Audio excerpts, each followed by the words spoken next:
They thought she was just another recruit until the jacket came off, and silence swallowed the room. What they saw wasn't ink. It was a warning written in terror, in blood, in memory. And every soul in that hall knew history was about to repeat itself. Subscribe now for more chilling stories that grip your soul and never let go. They ordered her to remove the uniform, then froze at the tattoo.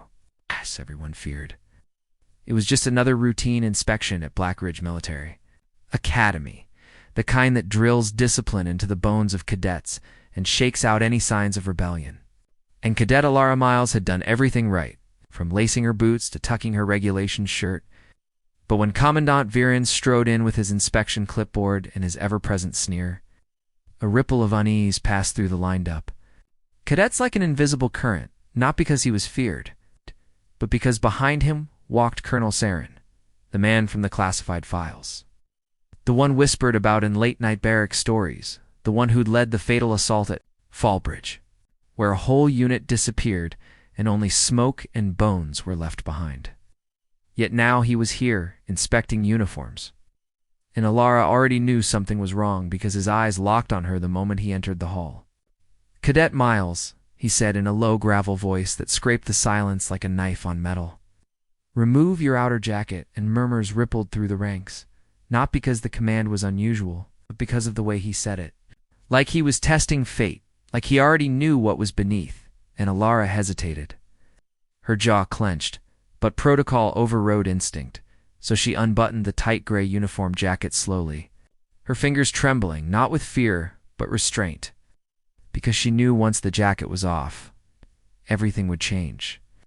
And as the jacket fell away, and her undershirt was tugged to the side, just enough to reveal the tattoo on her left, shoulder a black phoenix wrapped around a broken sword, crowned with 6 blood drops, the entire room went silent. Not with confusion, but with recognition, because that mark was not decorative, not symbolic, not even personal.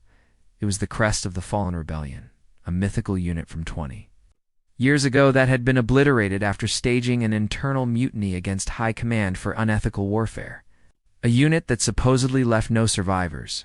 A unit whose name had been erased from official records, but not from memory. Especially not from those who'd been there to see it, like Colonel Saren, who now stepped back, pale, hands trembling. Because that tattoo belonged to General Kira Miles, the Ghost General. The woman who'd stood against the military superiors during the siege of Trenmore and sacrificed her unit to save a civilian population marked for extermination. A woman. Branded a traitor and publicly executed, except Alara was her daughter, thought to have died at birth during the chaos of her mother's final stand, and now here she stood, alive, fully trained, infiltrated into the academy through forged identities and stealth. Her motive unknown, and when Commandant Viren stammered, Who authorized your enlistment?" Alara smiled for the first time, a cold, precise smile, and said, "You did, sir. But you don't remember, because the person who arranged it isn't in this room anymore." And that was when the lights flickered and every screen in the hall went black before flashing a single image, a hidden feed of the massacre at Fallbridge, where Saran had personally authorized the deployment of plasma gas on his own soldiers, framing the rebellion as the culprits.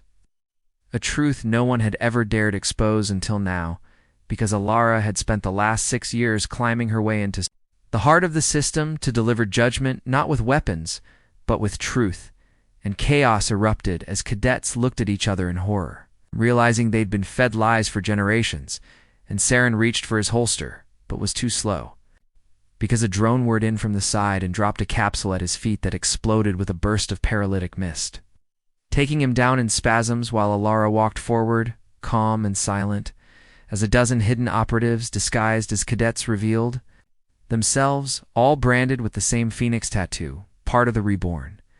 A secret movement dedicated to avenging the fallen rebellion and restoring the code of honor the military had long since abandoned, and the Commandant, sweating and stumbling back, whispered, "You can't do this. The High Command will." But Alara cut him off, her voice like thunder behind ice. "The High Command no longer exists. Look." And as she pointed to the massive screens that flickered again, now showing simultaneous footage of military HQs around the globe erupting in coordinated takedowns, not by violence, but by exposure. Files, footage, hacked, comes. Confessions recorded under blackmail, every hidden atrocity laid bare, and one by one, the pillars of false power crumbled because the reborn hadn't come for war. They came for revelation, and that was always more dangerous. But the story didn't end there, because as Alara assumed temporary command of the academy amidst the fallout, she uncovered something she hadn't expected. Deep in the restricted data vaults was a video message from her mother, recorded before her execution, addressed to Alara by name, detailing a darker truth, that the rebellion wasn't just about ethics. It was about something buried, something they'd all sworn to protect. A vault containing an ancient weapon, not of human origin, it's capable of rewriting DNA at a cellular level, something the High Command had planned to unleash once their grip on Earth tightened. And now, with them gone, the vault would open to whoever found the genetic key, Alara. But others were hunting it too, remnants of the command hiding in the fringes of space, preparing to strike back with whatever shadows remained. And the war Alara had thought she ended was only a prologue to the war that was coming, a war that would decide not just the future of nations, but the definition of humanity itself. And as she stared out the observation deck at the stars beyond, her phoenix tattoo glowing faintly under the black light, she whispered her mother's last words. Truth burns longer than fire. And she knew the story of the reborn was just beginning. Want more stories like this? Subscribe now for unforgettable narratives where mystery, power, and revelation collide in every word. Asterisk.